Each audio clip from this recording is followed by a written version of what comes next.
ఇక్కడ చూస్తున్నారు నా ముంగట పోస్ట్ కార్డులు ఉన్నాయి. ఇవి 10,000 పోస్ట్ కార్డులు ఉన్నాయి.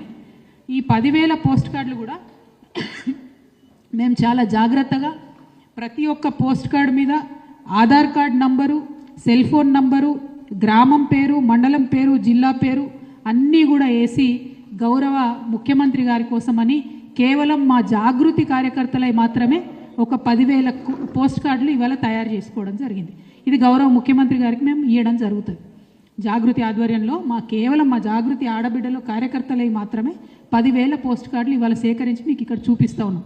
ఎందుకోసం చూపిస్తున్నామంటే మీరు మార్చి 8 నాడు 2,500 ఇస్తున్నామని ప్రకటించకపోతే ఈ 10,000 ఆడబిడ్డలం తెలంగాణలో ఉన్న 10,000 గ్రామాలలో పోతాం. వేలాదిగా లక్షలాదిగా ఇట్లాంటి పోస్ట్ కార్డులే తయారు చేసుకొని మీ సోనియా గాంధీ గారికి 10 జనపథ్కి మేము పంపుతామని ఈ సందర్భంగా ప్రభుత్వానికి మేము హెచ్చరిక చేస్తూ ఉన్నాం. మీకు ఇప్పుడు ఇస్తున్నాం ముఖ్యమంత్రి గారికి. మీరు ముఖ్యమంత్రి అంటే రాష్ట్రానికి ఒక అన్నలాగా, ఒక తండ్రిలాగా ఆడబిడ్డల్ని కడుపులో పెట్టి చూసుకోవాల్సినటువంటి పొజిషన్లో మీరు ఉన్నారు.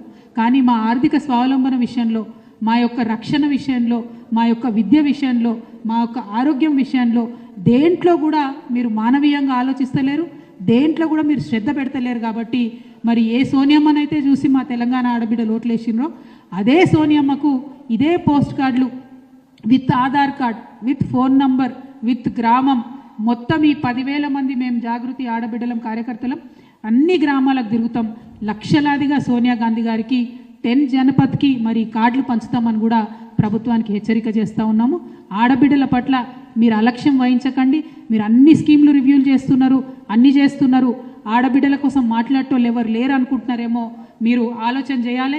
ఇదే తెలంగాణ నుంచి ఇగో ఇక్కడ కూర్చున్నటువంటి ఈ ఆడబిడ్డలమే దేశంలో ఎవరు మాట్లాడకముందు, మీ సోనియా గాంధీ గారు, మీ ప్రియాంక గాంధీ గారు మాట్లాడకముందు ఇగో ఇక్కడ కూర్చున్నటువంటి తెలంగాణ జాగృతి ఆడబిడ్డలమే ఆనాడు మహిళా బిల్లు కావాలని చెప్పి ఢిల్లీలో కూర్చొని మేము ధర్నా చేయడం జరిగింది. ఆ తర్వాత దేశవ్యాప్తంగా కదలిక వచ్చింది. మీ పాత్ర ఎక్కడా లేదు మహిళా బిల్లు రావడంలో. కనీసం ఇప్పుడు మహిళా బిల్లు తీసుకొచ్చినాం మేమందరం కష్టపడి. కేంద్ర ప్రభుత్వం ఇంప్లిమెంట్ చేస్తలేదు. సెన్సెస్ పెట్టగానే సెక్షన్ 5 మహిళా బిల్లులు ఏముంటుందంటే ఎప్పుడైతే సెన్సెస్ పెడతారో అప్పుడు ఇమీడియట్గా రిజర్వేషన్ ఎఫెక్ట్ అవుతుందని ఉంటుంది. కానీ దాన్ని కూడా మీరు పట్టించుకుంటలేరు. ఇప్పుడు ఎవరు కూడా కాంగ్రెస్ పార్టీ నుంచి ఒక్కరు కూడా కనీసం ఈ రాష్ట్రం నుంచి 8 మంది ఎంపీలు ఉన్నారు, మీ ప్రియాంక గాంధీ గారు పార్లమెంట్లో ఉన్నారు, ఒక్కనాడు కూడా మీరు కనీసం అడిగినటువంటి పరిస్థితి లేదు. కాబట్టి ఇవాళ మళ్ళీ మీకు హెచ్చరిక చేస్తూ ఉన్నాం. మీరు తక్షణమే మహిళలకు 2,500 ప్రకటించండి. లేకపోతే సోనియమ్మ గారికి మేము లక్షల సంఖ్యలో ఈ పోస్ట్ కార్డులు పంపడం జరుగుతుంది.